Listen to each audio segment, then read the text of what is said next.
Mayank episode 38। दोस्तों, इस chapter में कहानी एक नए मोड़ पर पहुंचती है। यहां ऋथिक एक पुराने जमाने का आदमी था। उसे जनरेटर के बारे में तो दूर, बिजली के इस्तेमाल के बारे में भी कुछ पता नहीं था। मतलब, जैसे आज कोई गांव का आदमी पहली बार मोबाइल देखे और सोचे, ये छोटा सा डिब्बा आखिर करता क्या है, ठीक वैसा ही हाल ऋथिक का था। मयंक थोड़ी देर सोचता है, फिर ऋथिक से कहता है, जनरेटर्स के बहुत सारे इस्तेमाल हैं। सीधे शब्दों में कहूं तो बिजली के बहुत सारे काम होते हैं। फिर मयंक आगे समझाता है, मेरे पास अभी कई जनरेटर्स हैं। जब मैं किसी से इन्हें इंस्टॉल करवा लूंगा तो तुम्हें एक एक करके बिजली के फायदे समझाऊंगा। इसके बाद मैं तुम्हारे लिए एक टीम बनाऊंगा जो बिजली के इस्तेमाल पर रिसर्च करेगी।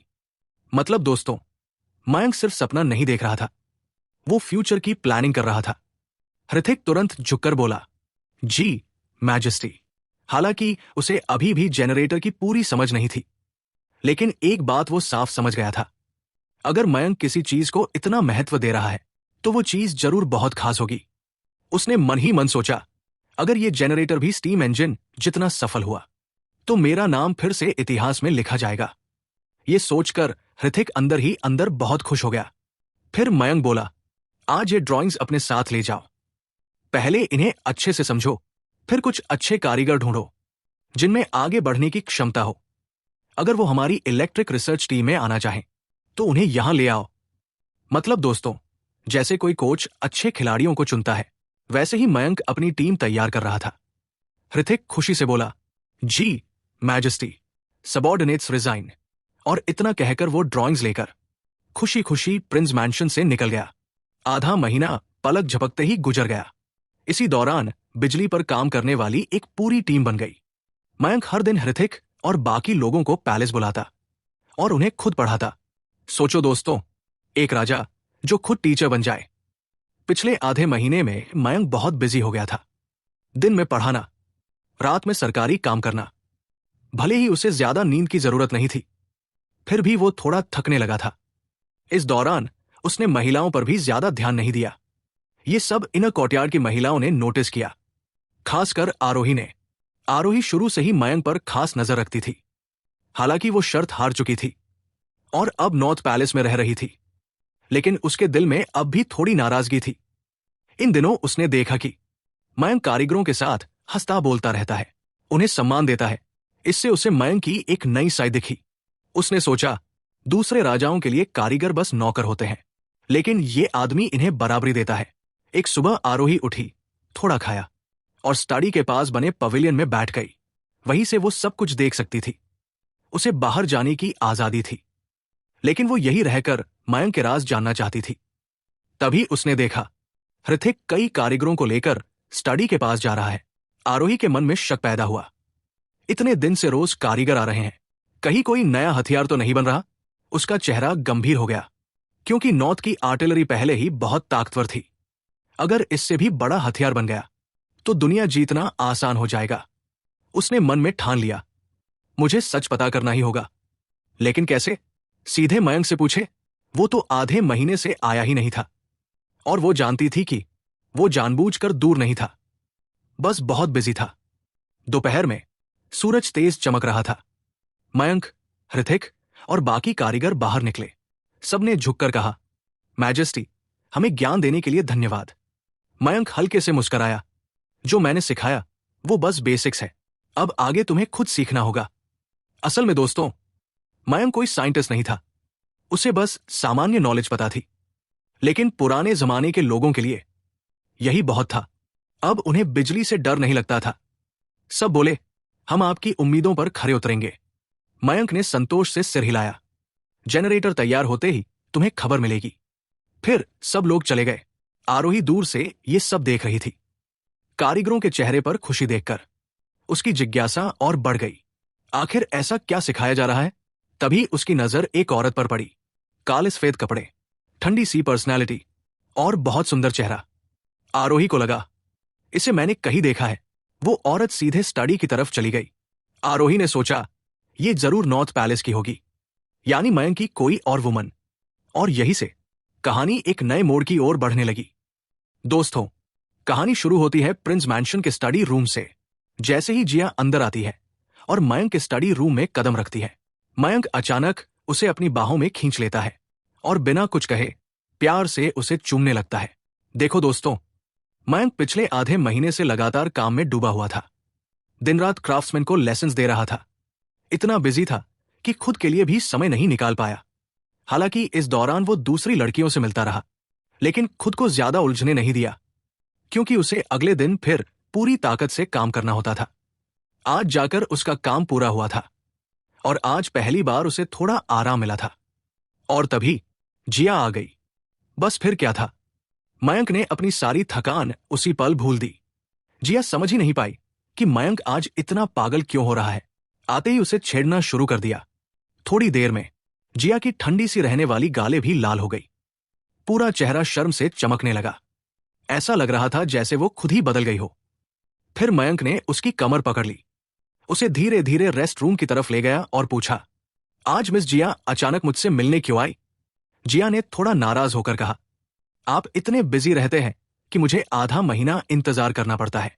दोस्तों, असल में मयंक ने गार्ड्स को साफ कह रखा था, जब तक बहुत जरूरी काम न हो कोई अंदर नहीं आएगा। इसीलिए जिया कई बार आई, लेकिन हर बार उसे लौटा दिया गया। उसके मन में शक भी आ गया था, कहीं मयंक उससे ऊब तो नहीं गया। लेकिन बाद में उसने देखा कि रोज क्राफ्ट्समैन आ रहे हैं। तब उसे समझ आ गया कि मयंक किसी बड़े काम में लगा है। वैसे जिया का असली मकसद भी कुछ और था। वो आरोही के लिए आई थी। जिया की बात सुनकर मयंक ने उसके गाल पर हल्का सा किस किया और बोला, मेरी गलती है, बाद में अच्छे से मना लूंगा। ये सुनते ही जिया थोड़ा कांप गई। काफी समय हो गया था दोनों को साथ वक्त बिताए। उसके दिल में भी हलचल मच गई। फिर दोनों रेस्ट रूम में आ गए, लेकिन अंदर आकर मयंक ने कुछ नहीं किया। अचानक उसके दिमाग में एक शरारती आइडिया आया। वो बोला, मैंने तुम्हारी हैंडराइटिंग कभी नहीं देखी, कुछ लिख कर दिखाओ। जिया सोच में पड़ गई। ये आदमी फिर क्या नया खेल खेलने वाला है? फिर भी उसने मना नहीं किया। ठीक है, मयंक ने हाथ हिलाया और पेन, इंक, पेपर सब उड़कर वहां आ गए। लिखो। जिया ने धीरे से ब्रश उठाया, स्याही में डुबोया और जैसे ही लिखने लगी, उसे अजीब सा महसूस हुआ। मयंक पीछे से उसे पकड़ चुका था। उसके हाथ इधर उधर घूम रहे थे। उसका ध्यान बिल्कुल नहीं लग पा रहा था। मन में बोली, यह आदमी कभी सीधा नहीं रह सकता। फिर भी उसने खुद को संभाल कर एक शब्द लिख दिया। मयंक ने कान में धीरे से कहा, रुक क्यों गई? और लिखो, मुझे देखना है। जिया ने दांत भींचे और फिर से लिखने लगी। कुछ ही देर में उसने कई शब्द लिख दिए। तभी मयंक ने हाथ हिलाया और अचानक बहुत सारे बड़े बड़े कागज उड़कर आ गए। पूरा फर्श कागजों से भर गया। वो मुस्कुराकर बोला, यह पेपर छोटा है, जमीन पर लिखो। जिया ने उसे घूर कर देखा। मैं यहां लिखने नहीं आई हूं। मयंक हंसते हुए बोला, तो फिर क्यों आए हो? जिया का चेहरा फिर लाल हो गया। उसने कुछ नहीं कहा, सीधे नीचे झुककर लिखने लगी। तभी मयंक बोला, ऐसे झुककर लिखने में तकलीफ होगी, घुटनों पर बैठ जाओ। उसने खुद उसे सही पोजीशन में बैठाया। अब जिया एक हाथ से लिख रही थी, दूसरे से खुद को संभाल रही थी। उसका शरीर और भी सुंदर लगने लगा। मयंक की नजरें वही अटक गई। उसके लिए यह नजारा बर्दाश्त करना मुश्किल हो गया। जिया बेखबर लिखती रही, लेकिन मयंक अब खुद पर काबू नहीं रख पाया। अगले ही पल उसने उसे अपनी तरफ खींच लिया और कमरे में सिर्फ दिलों की धड़कनें गूंजने लगी। दोस्तों, इस चैप्टर में कहानी और भी ज्यादा इंटरेस्टिंग और इंटेंस होने वाली है। जिया मयंक को बहुत अच्छे से जानती थी। वो जानती थी कि ये आदमी कैसा है, ना शर्म, ना डर, ना सीमा। हालांकि मयंक ने उसके साथ जबरदस्ती की थी, लेकिन जिया के पास कोई रास्ता नहीं था। उसे सब सहना पड़ा और चुपचाप स्वीकार करना पड़ा, जैसे कोई मजबूर इंसान हालात के आगे झुक जाए। कुछ देर बाद मयंक के दिल का जोश थोड़ा शांत हुआ। उसने जिया से कहा, क्या मैं तुम्हें किसी से मिलवाऊं? जिया अभी भी होश में नहीं थी। कौन? उसने हकलाते हुए पूछा। मयंक मुस्कुराया, वही इंसान जिसके बारे में पूछने तुम आज आई थी। ये सुनते ही जिया को जैसे झटका लगा। वो तुरंत होश में आ गई। उसने मयंक को देखा और घबराकर बोली, तुमने उसके साथ कुछ गलत तो नहीं किया ना? असल में जिया यहां आरोही के बारे में पता करने आई थी। एम्परर अलीशा जानना चाहता था कि उसकी बहन के साथ यहां कुछ गलत तो नहीं हो रहा। मयंक हल्की मुस्कान के साथ बोला, तुम्हें क्या लगता है? उसकी मुस्कान देखकर जिया डर गई। तुम ऐसा कैसे कर सकते हो? वो एम्परर अलीशा की करीबी है। मयंक ने लापरवाही से कहा। उसकी पहचान मेरे लिए मायने रखती है क्या? जिया चुप हो गई। वो जानती थी ये आदमी किसी से नहीं डरता, ये तो बस अपने शरीर से सोचता है। जिया बोली, अगर एम्परर अलीशा को पता चला तो तुम्हें इसका अंजाम भुगतना पड़ेगा। लेकिन अंदर से वो जानती थी इस आदमी पर कोई असर नहीं होगा। मयंक बोला, चलो ऐसा करते हैं, मैं तुम्हें उससे मिलवा देता हूं। तुम एम्परर अलीशा की मेड हो, वो उसकी बहन। मुझे लगता है तुम दोनों की बहुत बनेगी। जिया को लगा कि मयंक गलत काम करने के बाद अब मिलवाना चाहता है। उसने जल्दी से कहा, ठीक है, ठीक है। तुरंत मयंक ने बाहर खड़ी मेड से कहा, काव्य, दावू की एल्डेस्ट प्रिंसेस को बुलाओ। यह सुनकर जिया दंग रह गई। ये आदमी अभी आरोही को क्यों बुला रहा है? क्या उसे सब दिखाने वाला है? वो गुस्सा होने ही वाली थी, लेकिन मयंक ने उसे चुप करा दिया। उधर आरोही अभी भी पवेलियन में बैठी थी। वो सोच रही थी, देखूं अंदर गई औरत कब बाहर आती है। तभी काव्य वहां आई। क्वीन मैजेस्टी को प्रणाम। ये सुनकर आरोही का चेहरा उतर गया। उसे अब ये क्वीन वाला नाम पसंद नहीं था। वो जानती थी कि मयंक उसे ऐसे ही चिढ़ाता है। आरोही ने ठंडे स्वर में पूछा, क्या काम है? काव्य बोली, प्रिंस ने आपको स्टडी में बुलाया है। ये सुनकर आरोही खुश हो गई। उसने सोचा, स्टडी तो सबसे सीक्रेट जगह है, आज मुझे मौका मिल रहा है। वो तुरंत खड़ी हुई। चलो। स्टडी के बाहर पहुंचकर उसे अंदर से अजीब आवाजें सुनाई दी, कुछ जानी पहचानी, कुछ अजीब। लेकिन दीवारें मोटी थी, कुछ साफ सुनाई नहीं दे रहा था। काव्य ने दरवाजा खोला। प्रिंस अंदर वेटिंग रूम में है। काव्य का चेहरा लाल हो गया। जैसे ही दरवाजा खुला, आवाजें साफ हो गई। जिया की आवाज सुनाई दे रही थी। आरोही का माथा सिकुड़ गया। ये यहां क्या कर रहा है? वो अंदर चली गई। जैसे जैसे आगे बढ़ी, आवाजें तेज होती गई। और फिर जो उसने देखा, वो देखकर वो सन्न रह गई। जिया जमीन पर कागजों के बीच घुटनों पर बैठी थी। मयंक उसके कमर को पकड़े हुए था। जिया का हाथ कांप रहा था। वो लिखना चाहती थी, लेकिन डर से हाथ नहीं चल रहा था। कमरे में चारों तरफ किताबें, पेंटिंग्स, एकदम पढ़ाई वाला माहौल। लेकिन उसी कमरे में मयंक ये सब कर रहा था। सबसे बुरी बात, उसे पता था कि आरोही आ गई है, फिर भी उसे फर्क नहीं पड़ा।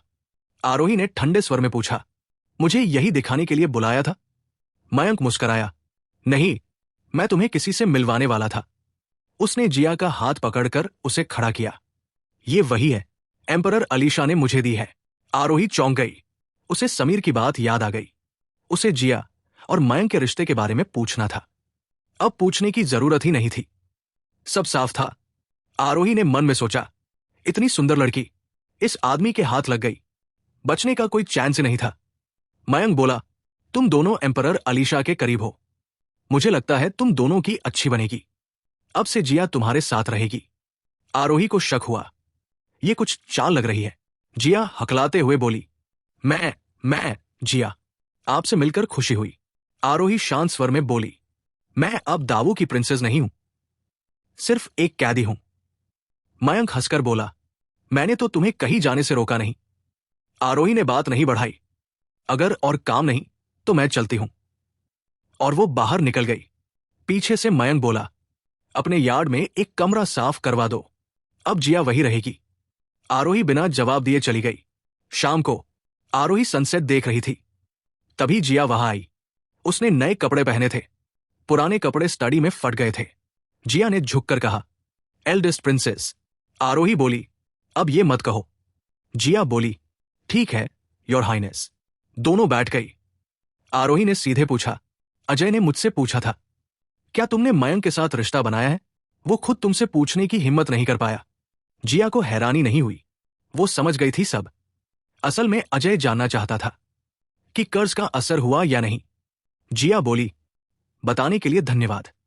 आरोही ने उसे देखा, सुंदर, शांत, आकर्षक। कोई भी आदमी उसे पसंद करेगा। फिर आरोही ने सीधा सवाल किया, तुम और मयंक कितनी बार साथ हो चुके हो? दोस्तों, इस चैप्टर की शुरुआत होती है एक गंभीर सवाल से। जब आरोही ने जिया से वो सवाल पूछा तो जिया एक पल के लिए चुप हो गई। उसके पास कोई जवाब नहीं था। वो समझ ही नहीं पाई कि क्या बोले। आरोही ने चुप्पी देखी, धीरे से चाय का कप उठाया, एक घूंट लिया और मुस्कुराकर बोली, इतनी बार हुआ है कि अब गिनती याद नहीं रही, है ना? जिया और भी चुप हो गई। असल में उसे भी सही संख्या याद नहीं थी। थोड़ी देर बाद जिया ने पलटकर पूछा, आप ये सब क्यों पूछ रही हैं, योर हाइनेस? लेकिन आरोही ने सीधा जवाब नहीं दिया। वो बोली, तो मतलब तुमने अलीशा से गद्दारी कर दी है? ये सुनते ही जिया का दिल बैठ गया। वो फिर से चुप हो गई, क्योंकि सच यही था। वो अब उस आदमी मयंक के बिना जी नहीं सकती थी। उसका दिल भी, उसका शरीर भी, सब उसी का हो चुका था। आरोही समझ गई कि वो सही सोच रही है। वो हल्की सी सांस लेकर बोली, इस आदमी की सबसे खतरनाक बात यही है, कोई भी औरत उसके जाल से बच नहीं पाती। ये सुनकर जिया के मन में सवाल उठा, क्या आरोही भी मयंक से हार चुकी है? वो तो दावों की सबसे बड़ी राजकुमारी थी। इतनी जल्दी कैसे हार मान ली? जिया घबराकर बोली, क्या आप मेरी बात महारानी को बताएंगी? वो आरोही का इरादा समझ नहीं पा रही थी। उसे पता था कि आरोही और एम्परर अलीशा के रिश्ते कितने गहरे थे। अगर आरोही ने सब बता दिया तो जिया की सारी सच्चाई सामने आ जाएगी। तभी आरोही ने शांत आवाज में कहा, तुम चाहती हो कि मैं अलीशा को बता दूं या फिर चुप रहूं? जिया ने तुरंत जवाब नहीं दिया। आरोही बोली, अगर मैं चुप रही तो मयंक तुम्हें और इस्तेमाल करेगा, और अगर मैंने बता दिया तो तुम किसी काम की नहीं रहोगी। जिया ने धीरे से कहा, योर हाइनेस, मेरी उसके लिए कोई खास अहमियत नहीं है। उसके लिए मैं सिर्फ एक सहारा हूं, एक साधन हूं। वो मुझसे कभी जानकारी नहीं मांगता। जो नक्शा उसने दिया था वो भी असली था, फिर भी दावू हार गया। आरोही ने भौहें सिकोड़ ली। तो तुम्हें लगता है कि मयंक तुमसे सच्चा प्यार करता है? जिया बोली, नहीं, उसे सिर्फ मेरा शरीर पसंद है। मुझे कोई गलत उम्मीद नहीं है। आरोही कुछ देर चुप रही, फिर बोली, आज वो तुम्हें चाहता है, कल कोई और आ जाएगी। तैयार रहना छोड़े जाने के लिए। जिया ने सिर झुका लिया, मैं याद रखूंगी। असल में आरोही खुद भी मयंक से हार चुकी थी। वो किसे समझाती? उसे पता था, जो औरत एक बार उसके जाल में फंसी वो निकल नहीं पाती। आरोही बोली, अभी के लिए मैं किसी को नहीं बताऊंगी। अब तुम मेरे साथ रहोगी। जिया ने राहत की सांस ली। धन्यवाद प्रिंसेस। फिर आरोही बोली, तुम यहां बहुत समय से हो, तुम पैलेस को अच्छे से जानती हो। मुझे अंदर की हालत बताओ। जिया बोली, जो भी जानती हूं सब बता दूंगी। वो सोच रही थी, कम से कम इससे एम्परर अलीशा का एहसान उतार दूं। आरोही ने पूछा, यहां सबसे ज्यादा एम्बिशन किस औरत की है? जिया समझ गई, आरोही अब सत्ता की लड़ाई में उतरने वाली है। जिया बोली, मैं सलाह दूंगी कि आप ये रास्ता मत चुनिए। यहां माहौल शांत है, सब बहनों की तरह रहती है। आरोही हल्के से हंसी, जहां इंसान होते हैं वहां साजिश भी होती है। ऊपर से शांति दिखती है, अंदर जंग चलती है। वो जानती थी मयंक बहुत ताकतवर हो चुका है, अब वापस जाना मुश्किल है। अगर यही रहना है तो सिर्फ कैदी बनकर नहीं, उसे क्वीन बनना है। अब उसने तय कर लिया था, बाकी औरतें उसकी दुश्मन है, उसे तैयार रहना होगा। जिया ने बताया, प्रिंसेस महल संभालती है, रूबीना ट्रेजरी देखती है। आरोही चौंक गई, अब भी वही? जिया बोली, हां, लेकिन धीरे धीरे पावर छोड़ रही है।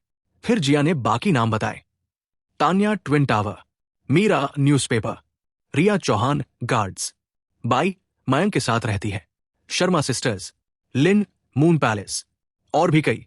आरोही का सिर घूम गया, इतनी सारी औरतें, ये आदमी सच में प्लेबॉय है। उसके दिमाग में अब पैलेस एक बैटलफील्ड बन चुका था। रात तक दोनों बातें करती रही, जैसा मयंक ने कहा था। दोनों में बहुत कुछ कॉमन था। लेट नाइट जिया अब आरोही के पास वाले कमरे में रहने लगी। वो ड्रेसिंग टेबल के सामने बैठी, धीरे से सांस ली। एक मेड आई, हॉट वाटर तैयार है। जिया बोली, ठीक है। बाथरूम बड़ा और भाप से भरा था, फूलों की खुशबू फैली थी। जिया धीरे धीरे पानी में उतरी, थकान उतर गई, सुकून मिला। थोड़ी देर में नींद आने लगी। उसने मेज को भेज दिया, अकेली रह गई, आंखें बंद ही हुई थी कि अचानक किसी ने उसकी कमर पकड़ ली। जिया चौंक गई, संघर्ष किया, चिल्लाने ही वाली थी कि किसी ने उसका मुंह ढक लिया। सिर्फ हूं हूं की आवाज निकली। दोस्तों, इस चैप्टर की शुरुआत होती है एक अचानक हुए हादसे से। जिया अभी बिल्कुल रिलैक्स थी, मतलब जैसे कोई इंसान नहाते वक्त या आराम करते समय पूरी दुनिया भूल जाए, वैसे ही वो भी अपने ही ख्यालों में खोई हुई थी। तभी अचानक किसी ने पीछे से आकर उसकी कमर पकड़ ली, उसे खींचकर पीछे ले गया और मुंह पर हाथ रख दिया। जिया घबरा गई। उसके दिमाग में पहला ख्याल यही आया, कोई असैसिन है, कोई दुश्मन मुझे मारने आया है। वो छटपटाने लगी, लेकिन तभी उसे अजीब सा महसूस हुआ।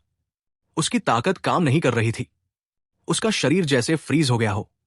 वो अपनी पावर इस्तेमाल ही नहीं कर पा रही थी। अगले ही पल उसे एक जाना पहचाना एहसास हुआ और तभी उसे समझ आ गया, ये तो वही बदमाश है, मयंक।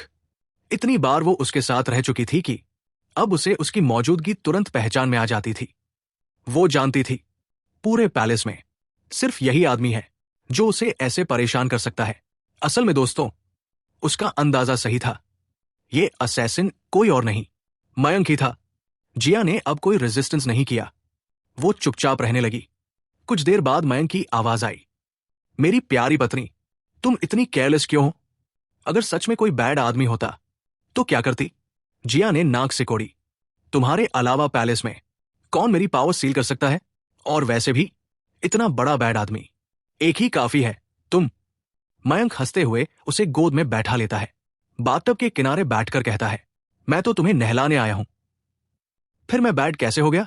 जिया ने उसकी बात इग्नोर कर दी। सीधा सवाल किया, इतनी रात को आए हो? जरूर आरोही की वजह से आए हो, है ना? मयंक मुस्कराया, मेरी एक्सयूयर कितनी स्मार्ट है। तुम दोनों ने इतनी देर बात की, क्या क्या बातें हुई? जिया बोली। उसने इनर कोर्टयार्ड की औरतों के बारे में पूछा। फिर साइड से मयंक को देखते हुए बोली, प्रिंस सच में कमाल के हो। इतनी स्ट्रांग प्रिंसेस को भी कुछ ही दिनों में अपने काबू में कर लिया। अब तो वो तुम्हें अकेले रखना चाहती है। मयंक हंस पड़ा। पैलेस की मालकिन बनना चाहती है? यहां ऐसे सपने देखना मना है। जिया ने पूछा, तो अब तुम क्या करोगे उसके साथ? मयंक बोला, बहुत आसान है, अगले आधे महीने मैं उसी के साथ रहूंगा। यह सुनकर जिया चौंक गई और मन ही मन खुश भी हुई। अब आरोही की हालत खराब होने वाली है। आधे महीने में वो भागने के रास्ते ढूंढेगी। मयंक ने जिया की ठुड्डी उठाई। चलो अब ये सब छोड़ो, दोपहर में मजा अधूरा रह गया था। जिया कुछ कहने ही वाली थी कि मयंक ने उसे पूल के किनारे दबा दिया।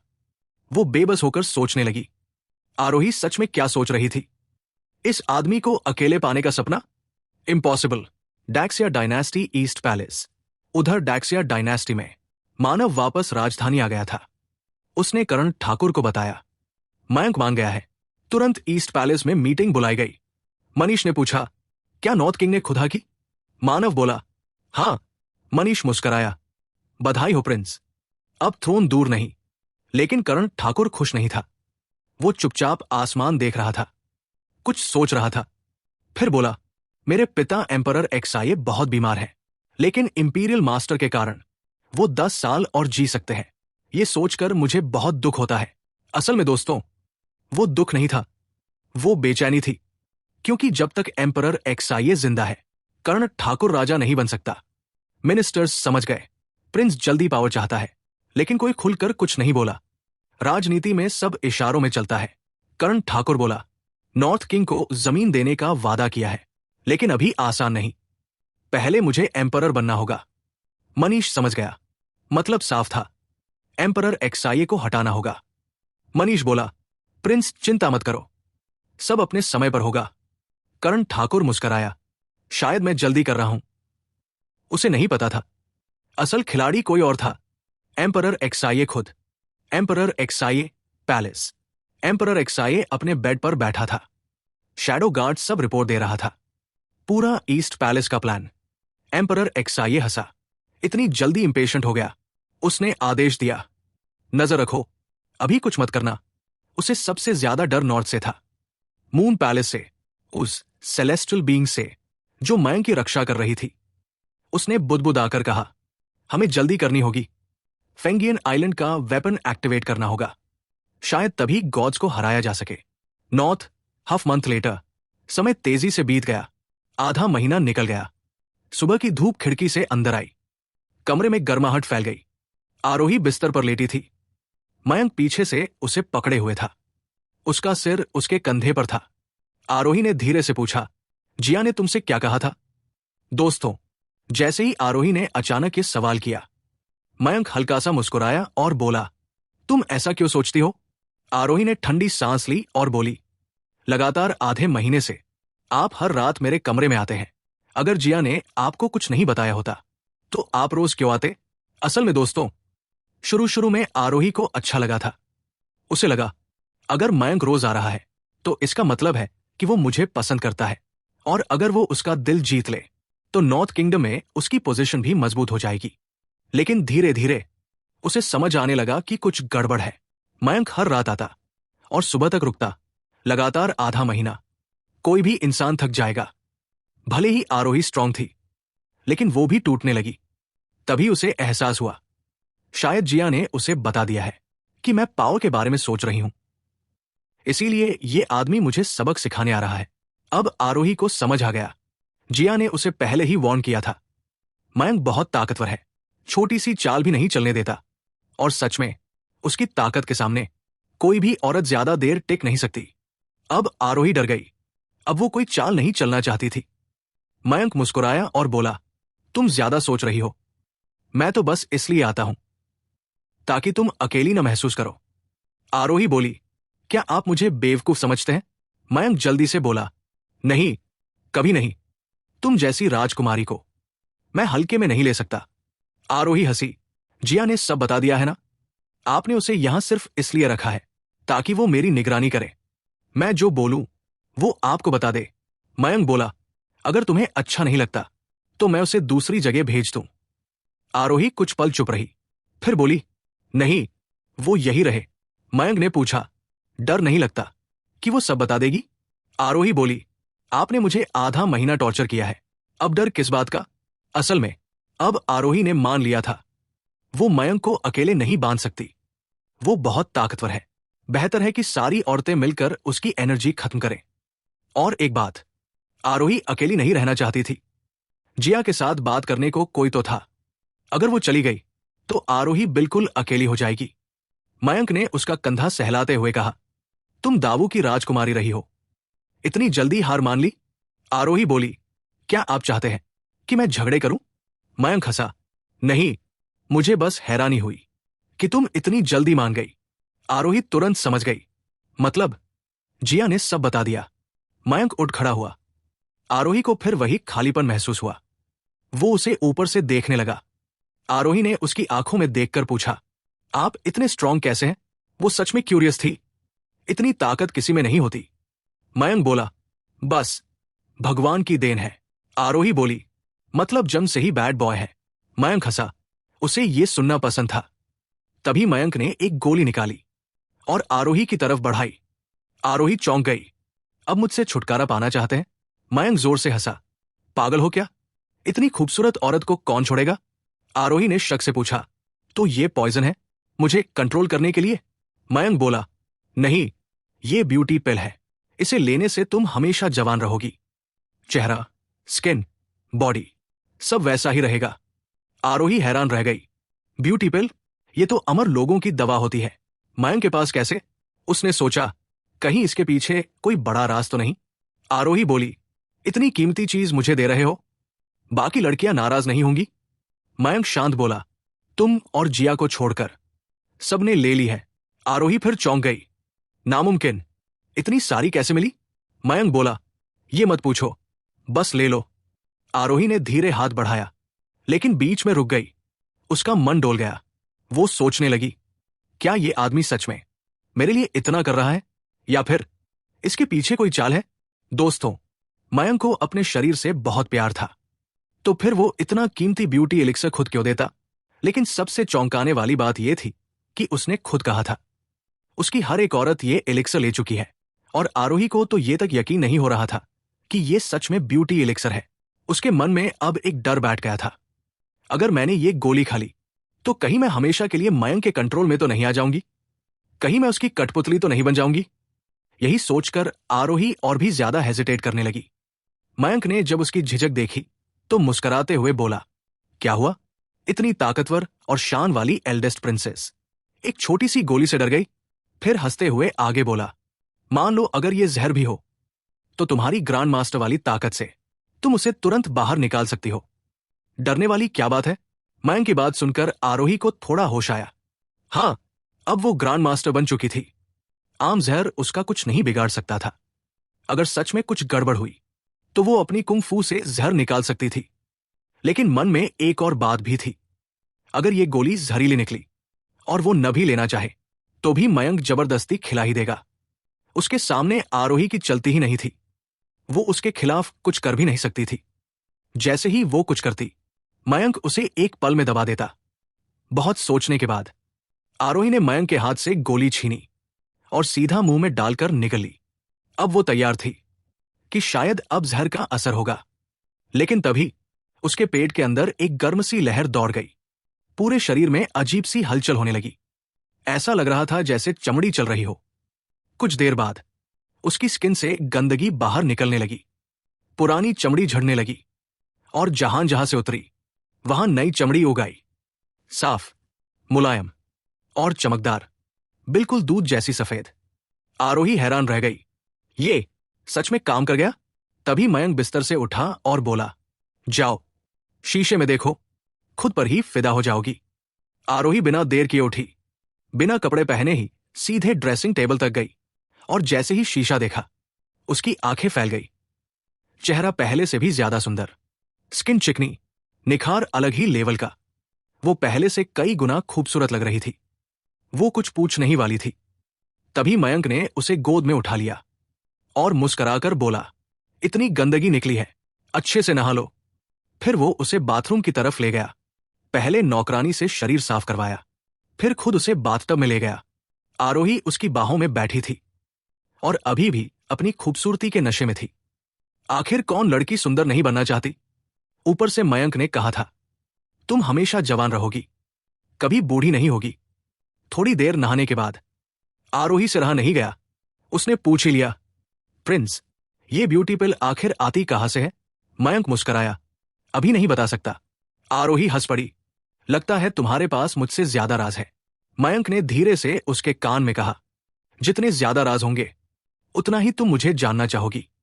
दोस्तों, अक्सर ऐसा ही होता है। जब लड़की किसी लड़के को पसंद करती है तो पहले उसे जानने की क्यूरियोसिटी होती है। आरोही भी वैसी ही हो चुकी थी। वो हल्का सा मुंह बनाकर चुप हो गई। मन में सोचा, मैं तो पूरी तरह इस आदमी में फंस गई हूं।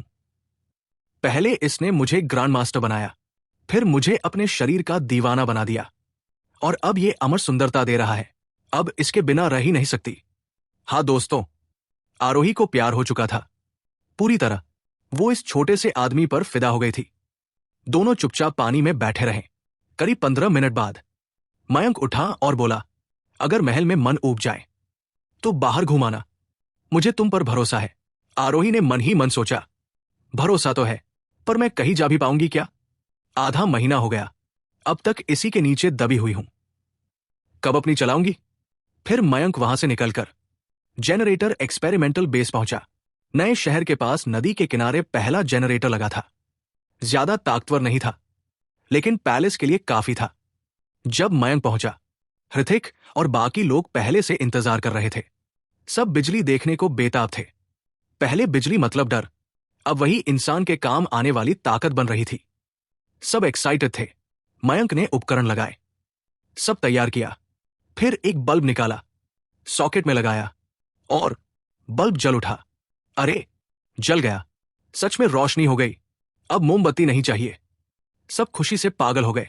लेकिन तभी धमाका, बल्ब फूट गया। सब चुप। मयंक ने कहा, मटीरियल कमजोर है और एक्सपेरिमेंट करने होंगे। सबको राहत मिली। मटीरियल बदला जा सकता है, कोई बड़ी बात नहीं। फिर मयंक ने हीटिंग रॉड लगाया, पानी में डाला। थोड़ी देर में पानी उबलने लगा। मयंक बोला, देखा, बिजली रोशनी भी देती है और गर्मी भी। सब फिर से खुश। मयंक बोला, अब सर्किट बनाओ, महल चलो, मैं खुद सब चीजें टेस्ट करूंगा। दोस्तों, बिजली खतरनाक होती है, इसलिए प्रिंस खुद पहले इस्तेमाल करेगा ताकि बाद में जनता भरोसा कर सके। दोस्तों, इस चैप्टर में हम देखते हैं कि जब मयंक महल से निकलकर जनरेटर एक्सपेरिमेंटल बेस चला जाता है तो पीछे रह जाती है आरोही, जो अंदर ही अंदर बहुत बेचैन होती जा रही है। वो आकर आंगन में बैठ जाती है। उसकी नजर सीधी जिया के कमरे पर जाती है। दरवाजा बंद था तो आरोही पास खड़ी दासी से पूछती है, क्या मिस्टर मल्होत्रा अभी भी अंदर है? क्या जिया अभी तक उठी नहीं? दासी तुरंत झुककर बोली, राजकुमारी जी, जिया तो सुबह सुबह ही महल से निकल गई थी। दोस्तों, असल में हुआ यह था कि कल रात आरोही और मयंक दोनों बहुत थक गए थे, इसलिए आज देर से उठे। फिर दोनों काफी देर तक स्नान करते रहे। जब बाहर आए तब तक काफी देर हो चुकी थी और उधर जिया पहले ही अपने मैंशन के लिए निकल चुकी थी। आरोही ने थोड़ा हैरान होकर पूछा, आज मुझे सब प्रिंसेस क्यों कह रहे हैं? दासी घबराकर बोली, राजकुमारी जी, ये प्रिंस का आदेश है। आरोही हल्की सी हंसी हंस दी। उसने मन ही मन सोचा, अरे वाह, जो आदमी पूरी जिंदगी रोल प्ले करता था वो इतनी जल्दी थक गया। वैसे भी वो मैजेस्टी सुन सुनकर खुद भी परेशान हो चुकी थी। इसी बीच दरवाजे से जिया की आवाज आई, योर हाइनेस, आज इतनी जल्दी कैसे उठ गई? आरोही ने ऊपर देखा। जिया वापस आ चुकी थी। आरोही ठंडी आवाज में बोली, जल्दी? सूरज तो सिर के ऊपर चढ़ चुका है। जिया समझ गई कि आरोही आज खुश नहीं है। उसे लगता है प्रिंस मयंक ने कुछ कहा होगा। आरोही ने सीधा कहा, जिया, मैं तुम्हें दोस्त मानती थी और तुमने मुझे ही बेच दिया। लेकिन जिया घबराई नहीं। वो हल्की मुस्कान के साथ बोली, योर हाइनेस, हम नौकर सिर्फ प्रिंस के टूल्स होते हैं और टूल हमेशा अपने मालिक के साथ खड़ा होता है। दोस्तों, यहां समझने वाली बात यह है, भले ही पहले जिया सिर्फ एक मेड थी और आरोही एक राजकुमारी, लेकिन अब दोनों नॉर्थ किंगडम में थी। दोनों ही मयंक की औरतें बन चुकी थी। अब किसी का अलग स्टेटस नहीं बचा था, इसलिए जिया डरती नहीं थी। जिया ने आगे कहा, अगर आपको डर है कि मैं आपकी जासूसी कर रही हूं तो प्रिंस से कह दीजिए कि मुझे यहां से हटा दे। आरोही बिना भाव बदले बोली, छोड़ो, तुम भी बेचारी हो, मैं तुम्हें परेशान नहीं करूंगी। फिर जिया ने धीरे से पूछा, प्रिंस आधे महीने से आपके कमरे में आ रहे हैं, क्या अब आपका दिल बदल गया है? ये सुनते ही आरोही का गुस्सा भड़क गया। वो बोली, तुम भी उसी तरह उसके जाल में फंस गई हो, है ना? वाह, क्या शानदार सोच है। जिया चुप हो गई, लेकिन वो समझ गई आरोही अब पूरी तरह टूट चुकी है। आरोही बोली, अलीशा ने तुम्हें यहां भेजा और तुमने उसे ही फायदा पहुंचा दिया। जिया ने पूछा, योर हाइनेस, क्या आपने अब अपना फैसला कर लिया है? आरोही चौंकी, कैसा फैसला? जिया बोली, अगर कभी प्रिंस और डेयू में युद्ध हुआ तो आप किसके साथ होंगी? दोस्तों, यह सवाल आरोही के दिल में तीर की तरह लगा। वो सन्न रह गई। अलीशा उसकी बहन थी, उसकी सबसे अच्छी दोस्त, और मयंक उसकी जिंदगी बन चुका था। अब वो किसे चुने? दोनों में से किसी को भी खोना उसके लिए मौत जैसा था। जिया बोली, अगर फैसला मुश्किल लग रहा है तो एक रास्ता है। आरोही को शक हुआ, ये सवाल मयंक ने भिजवाया है ना? जिया चुप रही, फिर बोली, अगर समझ नहीं आ रहा तो किसी को मत चुनिए, बस नतीजा आने का इंतजार कीजिए। आरोही चौंकी, मतलब मैं उन्हें एक दूसरे को मारते देखूं? जिया बोली, यही सबसे सुरक्षित रास्ता है। अगर मयंक हारा तो एम्प्रेस शायद उसे छोड़ देगी। अगर एम्प्रेस हारी तो मयंक उसे अपनी औरत बना लेगा, जैसे आपको बनाया। ये सुनते ही आरोही का चेहरा उतर गया। उसे लगा ये सच भी हो सकता है। उसे याद आया जब वो यहां आई थी, मयंक ने उससे एम्प्रेस का रोल निभवाया था। फीनिक्स रो पहनाई थी, कमरा भी वैसा ही सजाया था। मतलब उस आदमी की नजर पहले से ही अलीशा पर थी। आरोही कांप उठी। उसे लगा अगर ऐसा हुआ तो शायद हम दोनों को उसी आदमी के साथ रहना पड़े। उसका चेहरा पत्थर जैसा हो गया। कुछ देर बाद जिया बोली, मुझे काम है, आप अंदर चलिए, और चली गई। आरोही वही बैठी सोचती रही। दोस्तों, अब उसे मयंक पर भी शक होने लगा। ब्यूटी पिल जैसे खतरनाक एलिक्सर दिखाते थे कि उसके पीछे कोई बहुत बड़ी ताकत है। अगर युद्ध हुआ तो डेयू शायद हार जाए। वो गहरी सांस लेकर बोली, जो होगा देखा जाएगा। तभी एक दासी आई, योर हाइनेस, बाहर कोई आपसे मिलने आया है। वो खुद को आपका प्रोटेक्टर बता रही है। आरोही तुरंत उठी, उसे बयुआ गार्डन भेजो। कुछ देर बाद अजय आई। सब दासियां बाहर चली गई। अजय ने झुककर कहा, बड़ी राजकुमारी को प्रणाम। फिर उसने एक पत्र दिया। ये मैजेस्टी का पत्र है। आरोही ने कांपते हाथों से पत्र खोला। उसमें अलीशा ने लिखा था, क्या कोई तुम्हें परेशान कर रहा है? अगर चाहो तो मैं तुम्हें वापस ले आऊंगी। ये पढ़कर आरोही और बेचैन हो गई। अजय ने पूछा, क्या प्रिंस और जिया साथ रहते हैं? आरोही बोली, नहीं, जिया मेरे ही आंगन में रहती है। प्रिंस ने उसे कभी छुआ भी नहीं। अजय सोच में पड़ गई। अगर ऐसा है तो एम्प्रेस की योजना फेल हो सकती है। आरोही बोली, आप जिया पर भरोसा नहीं करती, है ना?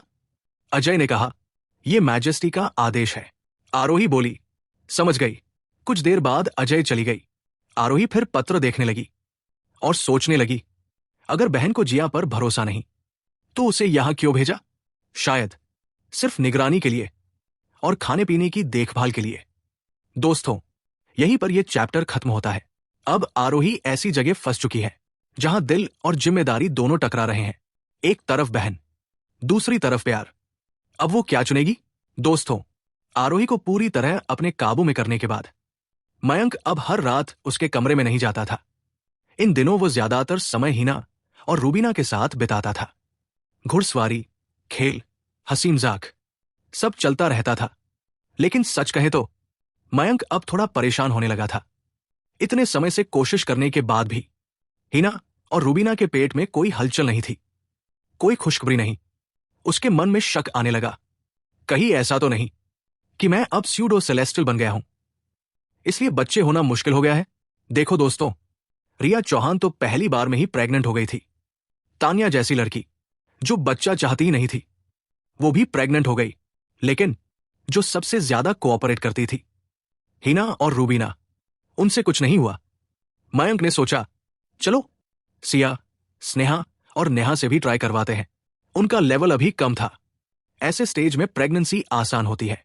उसने सोचा, अगर ये तीनों प्रेग्नेंट हो गई तो मतलब प्रॉब्लम मेरी नहीं है, और अगर ये भी नहीं हुई तो समझ जाऊंगा कि इश्यू मेरे रियल्म की वजह से है।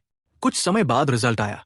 ना सिया, ना स्नेहा, ना नेहा, कोई भी प्रेग्नेंट नहीं हुई। अब मयंक को पूरा यकीन हो गया, प्रॉब्लम लड़कियों में नहीं, प्रॉब्लम उसके रियल में है। स्यूडो सेलेस्टियल बनने के बाद बच्चे होना मुश्किल हो गया था। अब उसके पास कोई सल्यूशन नहीं था। आखिरकार उसने सिस्टम से पूछने का फैसला किया। शाम का समय, प्रिंस मैंशन। उस दिन पूरा प्रिंस मैंशन बहुत बिजी था। हर तरफ हलचल थी। सर्वेंट्स दौड़ भाग कर रहे थे, क्राफ्ट्समैन काम में लगे थे। मयंक फेंग्यून कोर्टयार्ड में खड़ा होकर सब देख रहा था। आज खास दिन था, बिजली का दिन। लाइट बल्ब्स बन चुके थे, वायर्स लग चुकी थी, सर्किट तैयार था। लेकिन दोस्तों, इस जमाने में रबर और प्लास्टिक नहीं था, इसलिए इंसुलेशन बहुत मुश्किल था। मयंक ने ग्लास और सेरामिक का इस्तेमाल किया। आखिरकार उसने सेरामिक ट्यूब्स चुनी। सिरामिक्स वर्कशॉप ने कई दिन तक ओवरटाइम किया, दिन रात मेहनत की, ताकि पूरे प्रिंस मैंशन में वायरिंग हो सके। मयंक मन ही मन सोच रहा था, हर रात मोमबत्ती जलाकर रहना, धुआं, बदबू, कम रोशनी, अब और नहीं झेल सकता। टाइम ट्रैवलर था वो, मॉडर्न लाइट का आदी। इसी बीच उसने सिस्टम से मन में पूछा, सिस्टम, अगर रियल्म बढ़ने से बच्चे होना मुश्किल होता जा रहा है तो आगे चलकर मैं यूजलेस तो नहीं हो जाऊंगा? सिस्टम का जवाब आया, चिंता मत करो, इमॉर्टल बनने के बाद भी बच्चे हो सकते हैं, बस प्रोबेबिलिटी कम होगी। मयंक ने सोचा, प्रोबेबिलिटी कम? अभी इतनी मुश्किल है, आगे चलकर और मुश्किल होगी। उसकी नजर अनजाने में अपनी वाइव्स और कॉन्क्यूबाइंस पर पड़ी। मन ही मन बोला, लगता है हेवनली रियल्म से पहले मुझे और मेहनत करनी पड़ेगी। इसी समय हृतिक आया। मैजेस्टी, सब सर्किट्स टेस्ट हो चुके हैं, अब पावर ऑन कर सकते हैं। मयंक चौकन्ना हुआ। ठीक है, तैयार रहो। रिया चौहान ने क्यूरियस होकर पूछा, प्रिंस, ये सच में जलेगा? मयंक मुस्कराया, बस देखती जाओ। फिर उसने आदेश दिया, थर्ड सप्लाई से स्टार्ट करो। हर 3 सांस के बाद ऑन ऑफ करना, क्योंकि बिजली खतरनाक होती है, डायरेक्ट लग जाए तो जान भी जा सकती है। हृतिक जोश में बोला, यस मैजेस्टी। और फिर पावर ऑन हुआ। अचानक पूरा प्रिंस मैंशन जगमगा उठा, दिन जैसा उजाला। सब लड़कियां चौंक गई, सर्वेंट्स डर गए, गार्ड्स भी हैरान। सबकी आंखें खुली की खुली रह गई। उन्होंने सोचा था लालटेन जैसी होगी, लेकिन ये तो सूरज जैसी थी। फिर अचानक लाइट बंद हो गई। हिना ने पूछा, मैजेस्टी, खराब हो गई क्या? मयंक हंसकर बोला, नहीं, ये सेफ्टी के लिए है, 3 बार ऑन ऑफ करना जरूरी है। सब समझ गए मयंक कितना सोच समझकर काम करता है। तीसरी बार के बाद लाइट्स परमानेंटली ऑन हो गई। पूरा कोर्टयार्ड चमक उठा। रिया चौहान बोली, मैंने सपने में भी नहीं सोचा था कि ऐसा चमत्कार देखूंगी। सिया ने पूछा, क्या आगे चलकर पूरी नॉर्थलैंड में बिजली आएगी? मयंक बोला, जरूर, बस वक्त लगेगा, 100 साल में पूरा देश रोशन होगा। सब चुप हो गए, सोचने लगे, भविष्य कितना सुंदर होगा। मयंक बोला, अब सब सोने जाओ, काफी देर हो गई है। सब अपने अपने कमरे चले गए। लेकिन आज कोई आसानी से सो नहीं पाया, इतना बड़ा झटका मिला था। बाद में मयंक ने हृतिक से पूछा, बल्ब्स कितने दिन चलेंगे? हृतिक बोला, लगभग 7 दिन। वैक्यूम बन जाए तो महीनों चलेंगे, लेकिन बनाना मुश्किल है। मयंक बोला, 7 दिन काफी है, समय पर बदल देंगे। फिर उसने सबको छुट्टी दी, आज सब आराम करो। क्राफ्ट्समैन बोले, थैंक यू मैजेस्टी। उधर आरोही और जिया अपने आंगन में बैठी थी, दिन जैसी रोशनी देख रही थी, आंखें फटी की फटी। उन्होंने भी वायरिंग देखी थी, लेकिन इतना उजाला होगा ये नहीं सोचा था। मोमबत्ती बिना जलाए इतनी रोशनी, ये किसी जादू से कम नहीं था। आरोही धीरे से बोली, उसने ये सब आखिर किया कैसे? दोस्तों, इस चैप्टर में हमें फिर से देखने को मिलता है कि आरोही के सामने प्रिंस मयंक कितने रहस्यमय इंसान है। वो पहली बार ऐसे अजीब से लैंप्स देख रही थी। पीली रोशनी देने वाले ये लैंप बिना आग के जल रहे थे। दासी ने बताया, इन्हें ग्लास लैंप कहते हैं, जब तक टूटे नहीं तब तक जलते रहते हैं। असल में ये बात खुद प्रिंस ने सबको बताई थी। दासियों को भी पूरी तरह समझ नहीं थी। पूरा आंगन दिन की तरह चमक रहा था। आरोही का दिल अजीब सा हो गया। वो सोचने लगी, उस आदमी में और कितनी ताकत छुपी है जो मुझे अब तक पता ही नहीं। ऐसी चीज भी बना सकता है। आरोही ने जिया से पूछा, जिया, ये लैंप आखिर जलते कैसे हैं? जिया बोली, प्रिंस ने बताया था कि इसमें बिजली लगती है। कारीगरों ने तांबे के तार बिछाए हैं, लेकिन ये कैसे चमकते हैं मुझे भी नहीं पता। आरोही तुरंत उठी। वो पवेलियन में लगे मिट्टी के पाइप के पास गई, हाथ हिलाया और पाइप टूट गया। अंदर तार दिख गए। वो उंगलियां आगे बढ़ाने लगी। तभी दासी चिल्लाई, योर हाइनेस, मत छो, बहुत खतरनाक है। लेकिन आरोही नहीं रुकी। उसने तार छू लिया। अचानक पूरा शरीर सुन्न पड़ गया और उंगली झटक कर पीछे हट गई। लेकिन उसे कोई नुकसान नहीं हुआ, क्योंकि वो अब ग्रैंड मास्टर थी। आसमान की बिजली भी शायद उसे मार न पाए। ये तो छोटी सी बिजली थी। आरोही हैरान रह गई, ये सच में बिजली है। उसने लैंप को देखा, अपनी झींकी छोड़ी और बिजली की चाल समझने लगी। थोड़ी देर में उसे समझ आया, जब बिजली लैंप के अंदर मेटल से गुजरती है तो वो गर्म होकर चमकने लगता है। उसे याद आया, जैसे बादल गरजते हैं वैसे ही चमक होती है। उसने लैंप की रोशनी को हल्की बिजली समझ लिया। आरोही खुद से बोली, कमाल है, ये आदमी दिन ब दिन और रहस्यमय होता जा रहा है। बिजली को काबू में करना, ये तो देवताओं का काम लगता है। फिर उसने पूछा, किंगर, ये बिजली आती कहां से है? दासी बोली, सुना है प्रिंस ने एक मशीन बनाई है जो बिजली बनाती है। आरोही और जिया दोनों चौंक गई। मशीन जो बिजली बनाती है? ये तो अमर लोगों की ताकत लगती थी। आरोही सोच में डूब गई। इस आदमी के पीछे जरूर कोई बहुत बड़ी ताकत है, तभी इतने लोग उसके पास आ रहे हैं। उसे अब लगने लगा, अगर डेयू और नॉर्थ की लड़ाई हुई तो डेयू शायद 2 महीने भी न टिक पाए। वो आप भरकर बोली, अब आराम करना ही बेहतर है, और अपने कमरे में चली गई। दूसरी तरफ हिना और रूबीना। उधर हिना रूबीना के बिस्तर पर लेटी थी। रूबीना नहा रही थी। हिना बोली, बहन रूबीना, ये लैंप इतना तेज है, रात भी दिन जैसी लगती है। रूबीना बोली, हाँ सच में। हिना लुढ़कते हुए बोली, काश ये जिंदगी हमेशा ऐसी ही रहे। दोस्तों, हिना ने कभी सोचा भी नहीं था कि वो इतना आरामदायक जीवन जिएगी। ना भूख, ना ठंड, ना डर। रूबीना मजाक में बोली, तो जल्दी से प्रिंस को बच्चे दे दो, फिर कोई तुम्हें बाहर नहीं निकाल पाएगा। हिना बोली, मैंने पूछताछ करवाई है, जितना ताकतवर वॉरियर होता है उतना गर्भधारण मुश्किल होता है। मैं हाफ स्टेप मास्टर बन गई हूं। प्रिंस तो ग्रैंड मास्टर से भी ऊपर है, उसका बच्चा होना आसान नहीं। असल में हिना बाहर से मस्ती करती थी, लेकिन अंदर से डरती थी, अगर बच्चा नहीं हुआ तो कहीं मयंक मुझे छोड़ न दे। रूबीना भी यही सोचती थी। उसने बच्चों के कपड़े तक तैयार कर लिए थे, लेकिन पेट में कोई हलचल नहीं। मयंक पहले रोज आता था, अब कम आने लगा।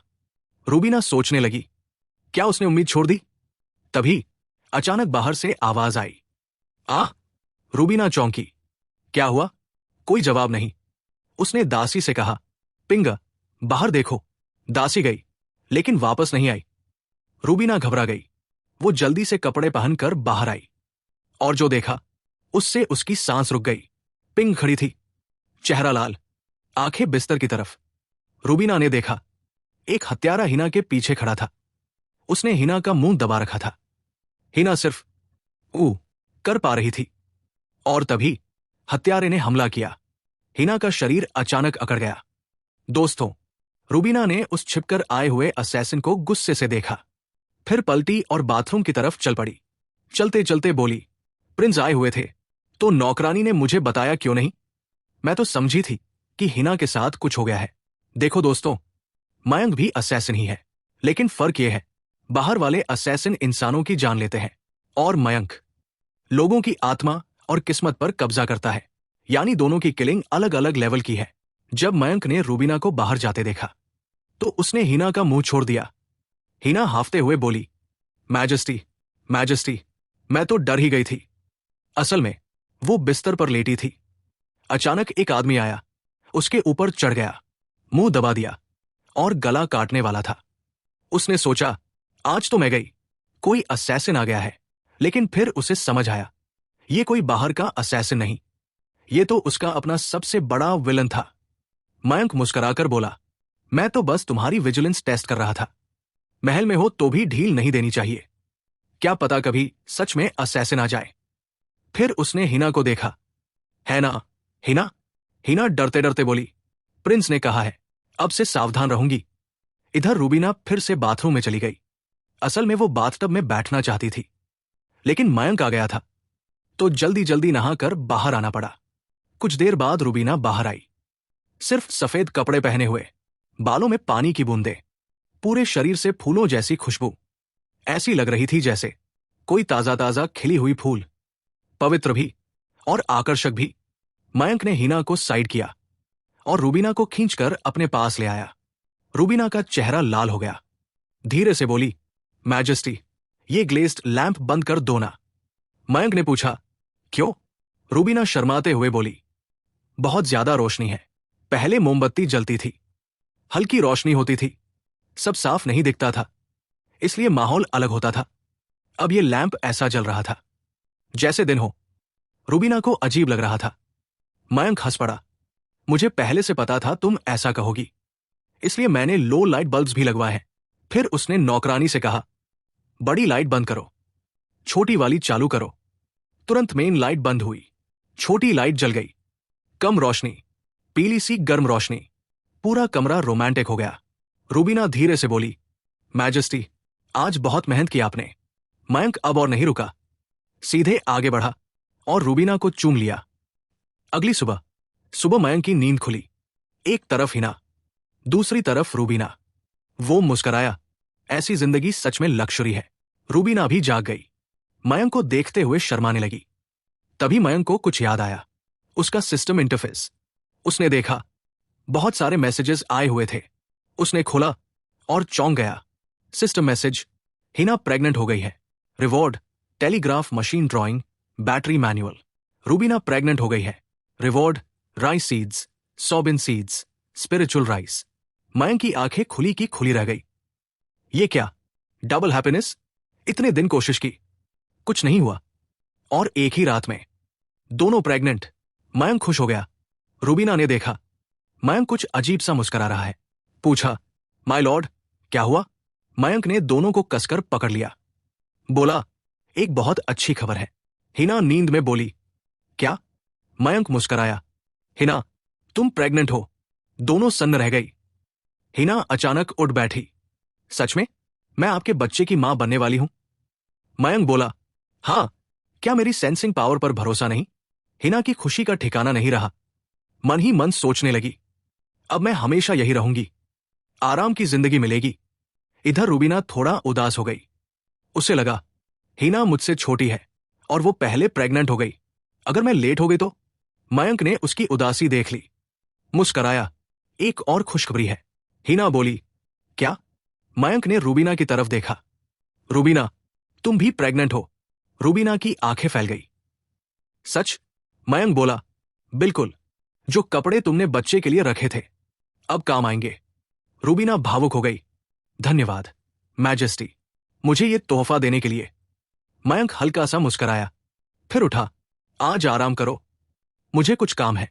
दोस्तों, इस चैप्टर में हमें देखने को मिलता है कि मयंक कितना मेहनती है और कैसे धीरे धीरे पूरी दुनिया बदलने की तैयारी कर रहा है। सुबह सुबह मयंक ने जल्दी से नहाया, नाश्ता भी नहीं किया और सीधा स्टडी रूम में चला गया। मतलब ना आराम ना टाइम पास, बस काम ही काम। उस दिन सिस्टम से मिले रिवॉर्ड्स पहले से कहीं ज्यादा थे। पहले सिर्फ एक दो चीज मिलती थी, अब कई बड़ी चीजें मिलने लगी थी। मयंक ने दरवाजा बंद किया और सिस्टम खोल लिया। अब जनरेटर और बैटरी आ चुकी थी। मतलब अब दूर दूर तक टेलीग्राम भेजा जा सकता था। सीक्रेट गार्ड अब जल्दी खबर पहुंचा सकते थे। किस जगह क्या हो रहा है, यह तुरंत पैलेस तक आ जाएगा। दोस्तों, अक्सर युद्ध इसलिए हार जाते हैं क्योंकि सही समय पर सही खबर नहीं मिलती। जिसके पास जानकारी ज्यादा, वो ही जीतता है। मयंक ने टेलीग्राफ मशीन और बैटरी को देखा। फिर उसकी नजर गई रूबीना की प्रेगनेंसी रिवॉर्ड पर। उसने सोचा, राइस तो दक्षिण में उगता है, पूरी बैक्टीरिया जीतने के बाद ही काम आएगा। सोयाबीन और कॉर्न उत्तर में अच्छे उगेंगे। जब ये फैल जाएंगे तो जानवरों के लिए चारा होगा और आम लोग भी मांस खा पाएंगे। ये सोचकर मयंक मुस्कुरा दिया। अब जमीन साफ करवानी होगी। यहां बहुत उपजाऊ जमीन है, ब्लैक सॉल है, कुछ भी बो उग जाएगा। अगर सारी जमीन खेती में लग गई तो फिर अकाल नहीं आएगा। फिर उसकी नजर गई 3 किलो स्पिरिचुअल राइस पर। उसने सिस्टम से पूछा, ये स्पिरिचुअल राइस क्या है? सिस्टम बोला, ये एक खास पौधा है, खाने से कल्टीवेशन तेज होती है, लेकिन इसे स्पिरिचुअल एनर्जी वाली जगह चाहिए। मयंक सोच में पड़ गया। इस दुनिया में एनर्जी ही कम है, तो ये कैसे उगेगा? और 3 किलो में क्या ही होगा? उसने मन में कहा, चलो पहले बो देते हैं, जो होगा देखा जाएगा। फिर उसने बाहर आवाज दी, आदित्य, हृतिक को बुलाओ, मुझे उससे काम है। वो हृतिक को मशीन के डिजाइन्स देना चाहता था ताकि प्रोडक्शन शुरू हो सके। मैनुअल भी सिस्टम ने दे दिया था। सीक्रेट गार्ड जल्दी सीख जाएंगे। उधर शहर में सुबह 10 बजे ओरिएंटल न्यूज एजेंसी के बाहर भीड़ लग गई। अखबार आते ही बिक गए। लोग बातें करने लगे, क्या सच में प्रिंस बिजली काबू में कर लेता है?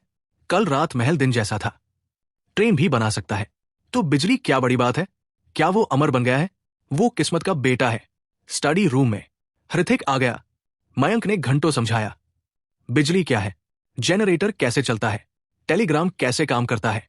दोपहर 1 बजे हृतिक गया। मयंक थक गया। लेक्चर देना कितना मुश्किल है। वो लंच के लिए निकलने ही वाला था, तभी दासी आई। मैजेस्टी, प्रिंसेस आरोही पूछ रही है, आज रात आप मून देखने आएंगे? मयंक हंस पड़ा। मून देखने या आरोही देखने? वो समझ गया, असल में आरोही बिजली के बारे में पूछना चाहती है। उसने कहा, ठीक है, मैं आऊंगा। शाम को आरोही और जिया पवेलियन में बैठी थी, डूबते सूरज की लाल रोशनी में। दोनों बहुत सुंदर लग रही थी। जिया बोली, आप अकेले बुला लेती, मुझे क्यों साथ लाई है? वो जानती थी मयंक को सीनरी से मतलब नहीं, उसे सिर्फ सुंदर लड़कियां दिखती हैं। आरोही चाय पीते हुए बोली, हम एक ही आंगन में रहते हैं तो साथ रहेंगे। असल में पिछली बार मयंक ने उसे खूब परेशान किया था। अब वो अकेले नहीं फंसना चाहती थी, इसलिए जिया को साथ रखा। जिया चौंक गई, क्या ये मुझे भी? नहीं नहीं, मैं ऐसी नहीं हूं। तैयारी शुरू हुई। दासियां सजाने लगी। चाय, मिठाई, गुकीन सब रखा गया। पूरा पवेलियन चमकने लगा। रात हुई, पूरा चांद निकल आया। आरोही ने गुकीन छेड़ा और मधुर धुन बजाने लगी। कुछ देर बाद मयंक आया। सब सजावट देखकर मुस्कुरा दिया। लगता है आज पूरा इंतजाम है। आरोही ने देखा, लेकिन बजाना नहीं रोका। मयंक चुपचाप बैठ गया। जिया ने चाय दी। तीनों बिना बोले संगीत सुनते रहे। धीरे धीरे धुन खत्म हुई। दोस्तों, आरोही ने हल्की मुस्कान के साथ मयंक की तरफ देखा और बोली, योर हाइनेस, आपको मेरा गाना कैसा लगा? मयंक ने आराम से जवाब दिया, अच्छा लगा। इसे सुनकर मुझे एक पुरानी दोस्त याद आ गई। आरोही ने तुरंत पूछा, कहीं वो दोस्त कोई लड़की तो नहीं थी? मयंक हंस पड़ा। एल्डेस्ट प्रिंसेस सच में बहुत समझदार हो।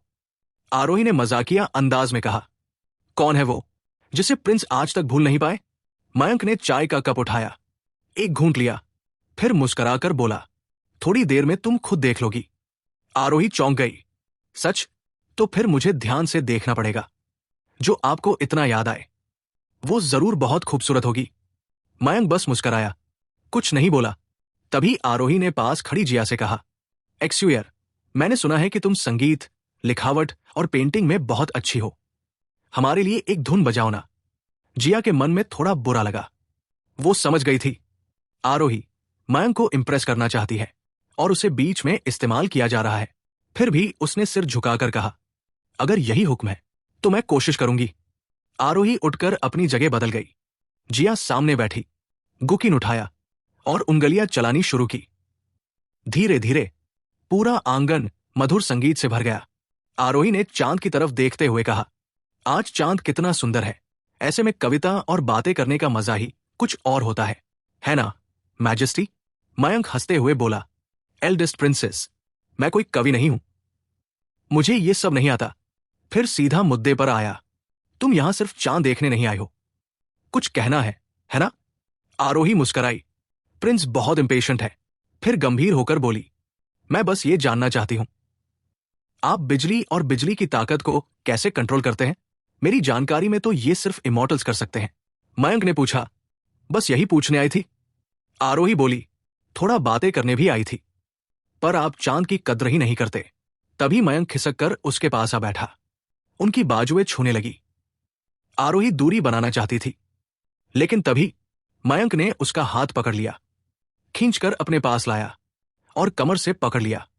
जिया जो गाना बजा रही थी मन ही मन बोली, वाह, चांद देखने का बहाना, और सीधा कमरे तक जाने की तैयारी।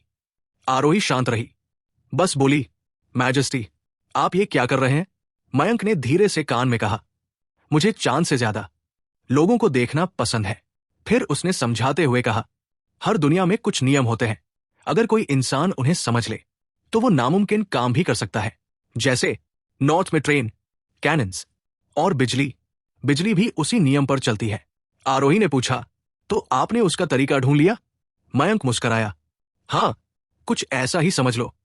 आरोही चुप हो गई, सोच में पड़ गई। चांदनी उसकी देह पर पड़ रही थी।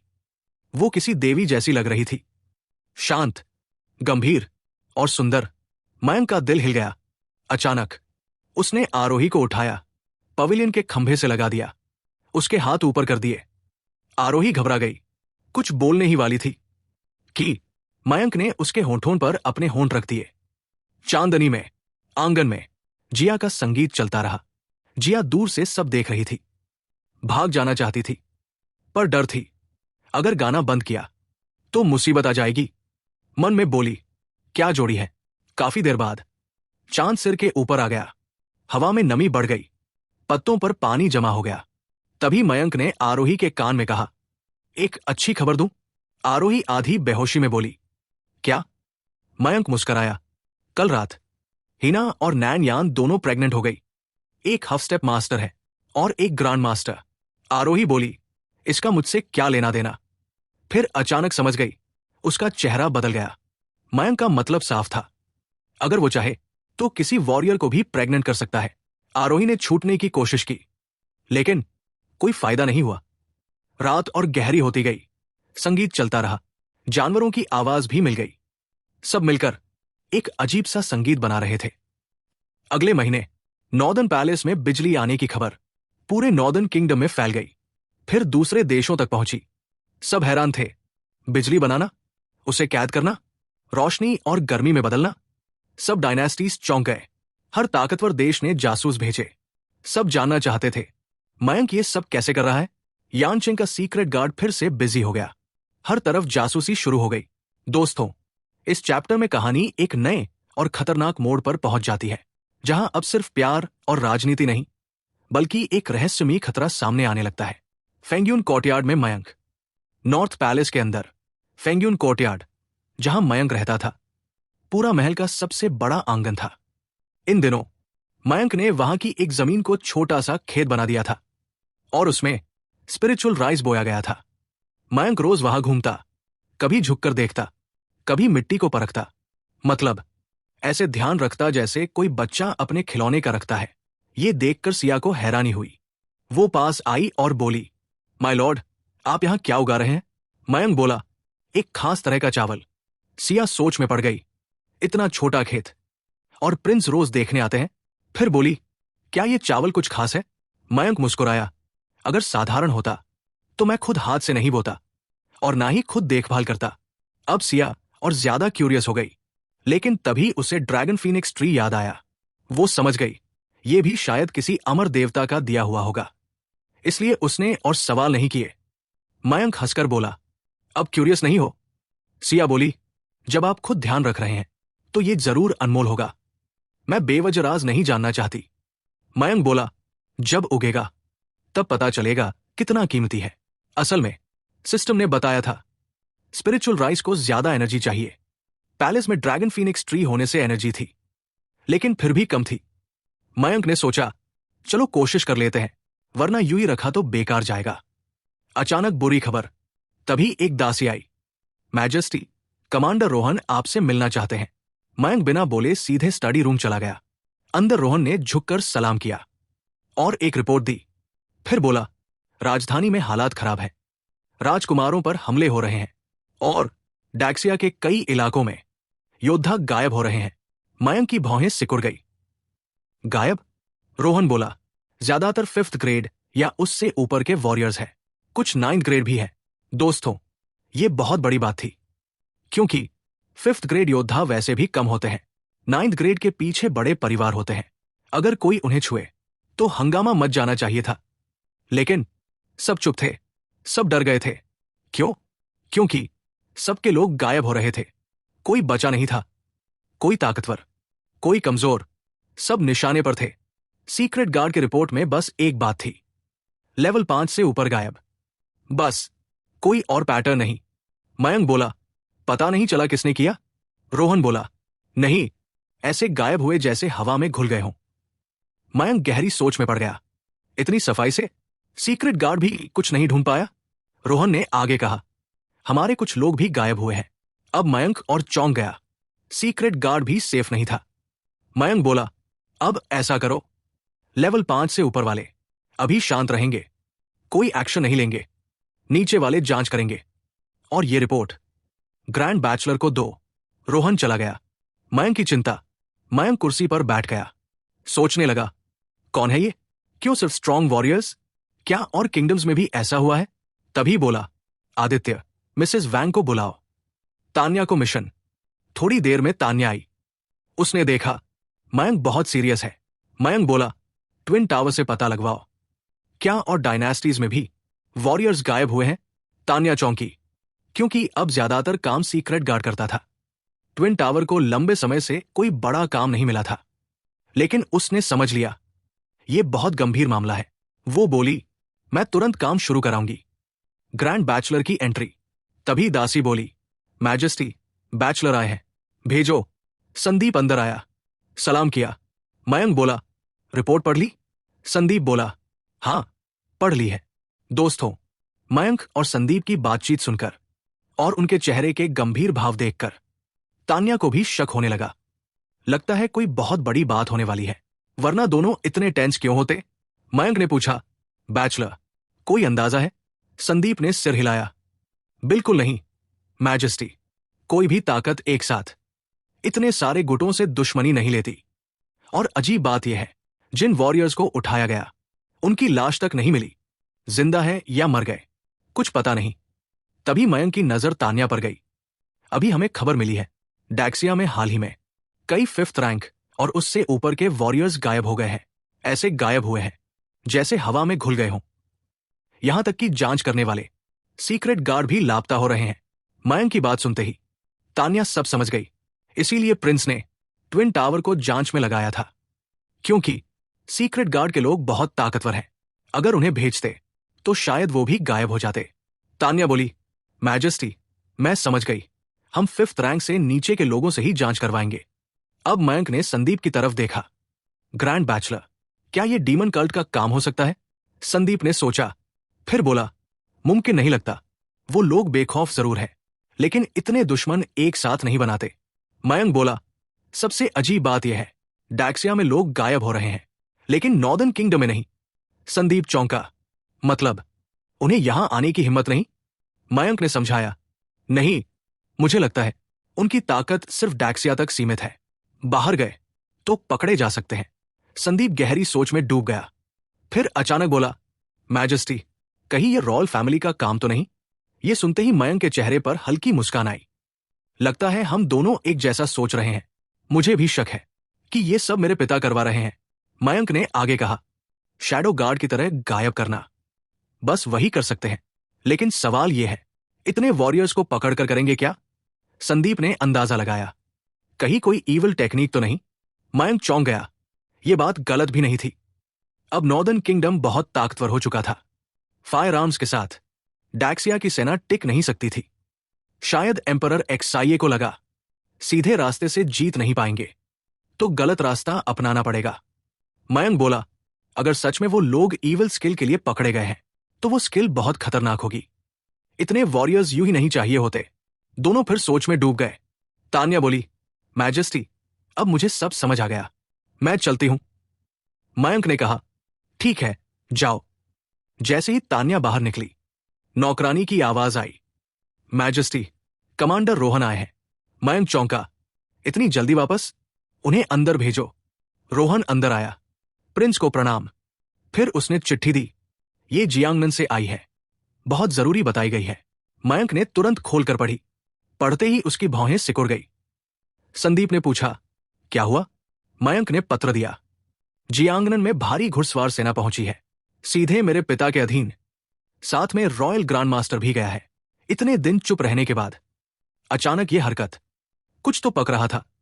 ऊपर से वॉरियर्स का गायब होना, सब जुड़ता जा रहा था। संदीप भी परेशान हो गया, वो भी समझ नहीं पा रहा था।